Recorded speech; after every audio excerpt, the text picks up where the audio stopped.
Nu ko, apsveic tevi. Malacis tiešām parādīja pret Sergovu klasi. Mēs jau zinām, ko tu Viģikā pateici, vai ne? Priekš Sergovu nemeti gar zemi, vienkārši paņēma apspēlēja. Nu, kā bija šī apspēle?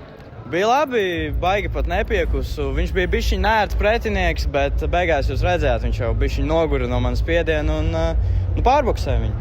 Pēc tam arī redzēju, ka tieši pēc cīņas arī vienkārši respektu izrādījāt viens otram, parunājāt uzreiz. Es ticu, ka jums arī ļoti labs kontakts tagad izveidojies. Jā, mēs jau iepriekš bijām pazīstami, es pie viņa braucu uz Open Ringu, bet viņš ļoti gribēja ar mani cīnīties šoreiz.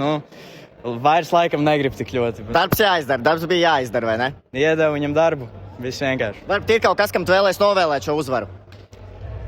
Vienīgi savam trenerim dēļ viņa, principā, es boksējos, kā es boksējos, un savam trenerim, savam klubam, un jā. Bija citādāks, varbūt, treniņu process. Varbūt šoreiz atdevu visus 100 un nelikās, kad iepriekš varbūt atdevu visus 100, vai vienmēr ir bijis viens un tas pats?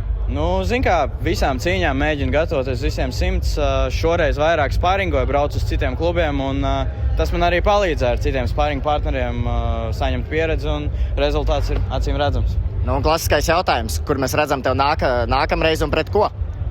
Pret jebko, jebkad, man pilnībā vienalga, boks ar MMA cimdiem, boks, varbūt vēl kāds cits sporta, vai es nezinu, piedāvājums gaidu, esmu gatavs. Diemi ir atvērti, vai ne? Diemi ir atvērti visiem piedāvājumiem, meitenēm arī.